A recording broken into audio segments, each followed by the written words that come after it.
Pain. It hurt so much. His head was pounding. The strange and colorful dreamscape full of whispers shattered abruptly.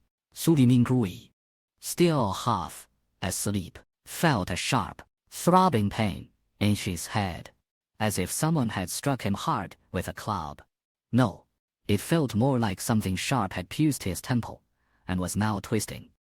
In his dazed state, Zhu Mingzhe tried to roll over, clutch his head, and sit up, but he couldn't move at all. His body felt completely out of control. It seemed he hadn't fully woken up yet, and was still trapped in a dream. Maybe this was one of those times when you think you've woken up, but you're actually still asleep. Not unfamiliar with such situations, Zhu Mingzhu struggled to focus his mind, attempting to escape the grips of darkness and confusion. However, in that half-awake state, his willpower drifted like smoke, difficult to control and gather. No matter how hard he tried, his thoughts kept scattering, and random notions surfaced. Why on earth does my head hurt so much in the middle of the night? And why does it hurt this badly? Could it be a brain hemorrhage or something? Damn it. Am I going to die young like this? Wake up! Wake up! Wait. It doesn't hurt as much now, does it?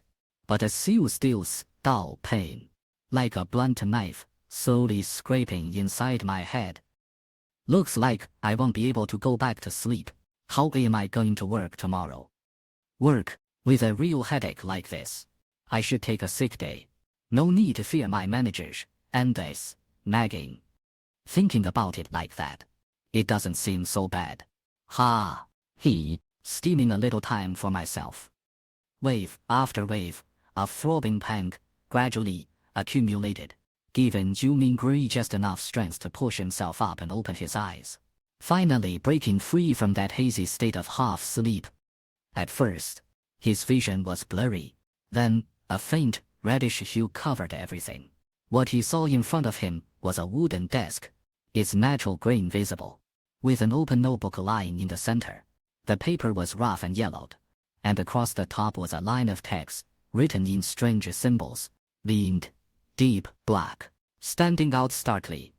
To the left of the notebook, near the edge of the desk, there was a stack of neatly arranged books, about 7 or 8 in total. To their right, a grayish-white pipe extended from the wall, connected to an old-fashioned lamp. The lamp had a distinctly Western, classical feel. It was about the size of half a grown man's head, with a transparent glass interior and an outer metal grid of black.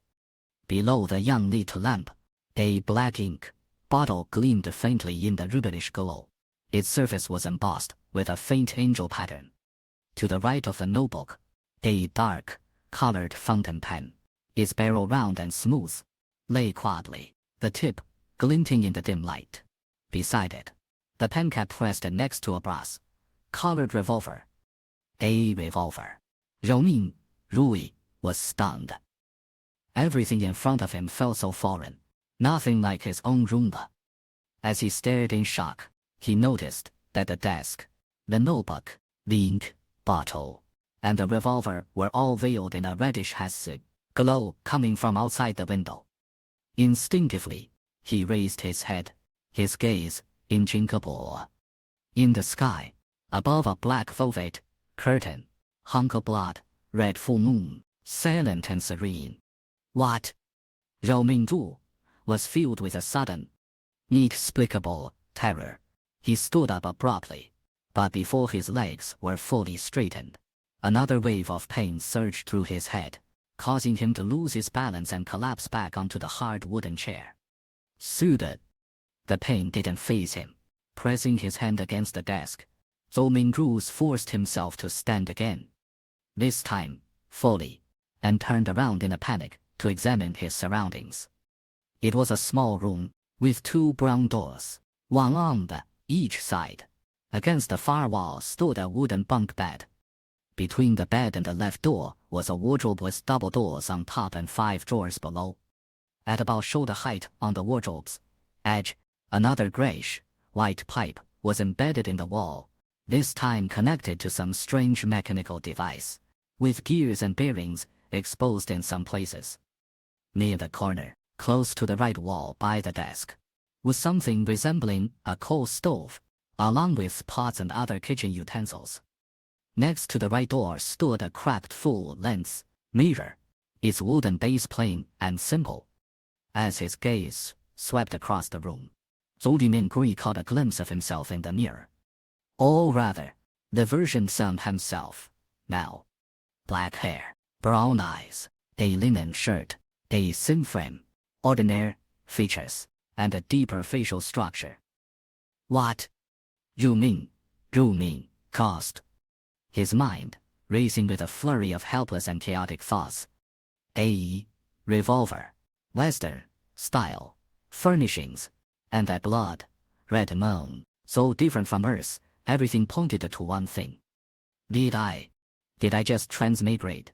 Zhou Mingguo's mouth fell open. He had grown up reading web novels and often fantasized about such things, but when truly happened, he found it hard to accept. Was this the so-called Lord? He loves dragons, but fears them when they come. After several seconds of bitter amusement, Zhou Minghui joked to himself.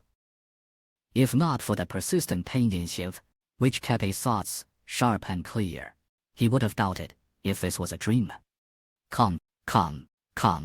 Taking several deep breaths, Zhou Minghui tried to steady himself.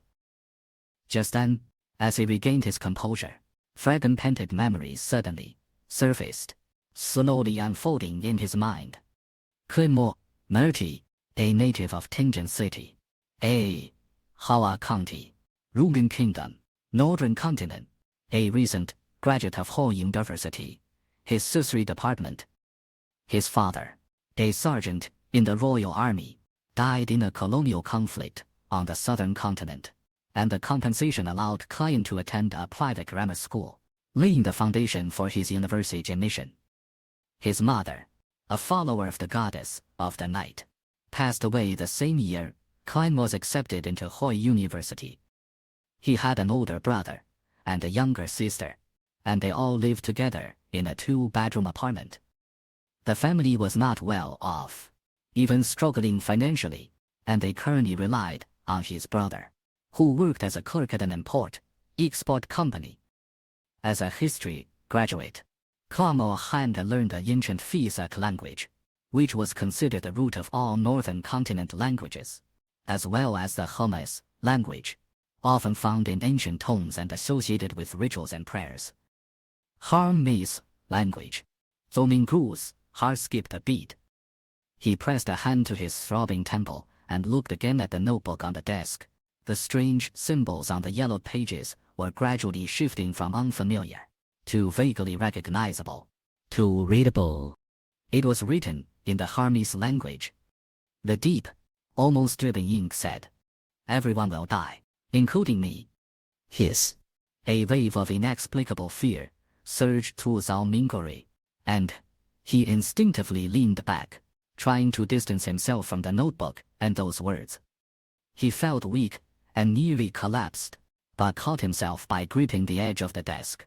The air around him seemed to stir restless, and faint whispers echoed in his ears, like the eerie tales his elders used to tell him as a child. Shaking his head, he realized it was all an illusion. Zhou Minghui steadied himself and tore his gaze from the notebook, taking deep breaths. At that moment, his eyes landed on the brass-colored revolver, and a sudden question popped into his mind. With Klein's family situation, where would he get the money or means to buy a gun? Lost in thought, he suddenly noticed a half-formed red handprint on the edge of the desk, its color deeper than the moonlight, thicker than the veil. A blood stain. Zhou Minghui instinctively opened his right hand, the one that had pressed on the desk earlier, and looked down. His palm and fingers were covered in blood. At the same time, the throbbing in his head persisted, slightly weaker but still unrelenting. Did I hit my head? Zhou Minghui wondered, as he turned toward the cracked mirror. After a few steps, The reflection in the mirror grew clearer, the figure of a medium-built man, black-haired, brown-eyed, with an unmistakable scholarly air. "This is me now, Kai Moreti." Zhou Minggui froze for a moment, the dim light making it hard to see clearly, so he stepped closer, nearly bumping into the mirror. In the reddish moonlight, he tilted his head, inspecting his temple. Reflected clearly in the mirror was a ghastly wound at his temple, the aegis, scorched, smeared with blood, and within it, gray matter was slowly writhing,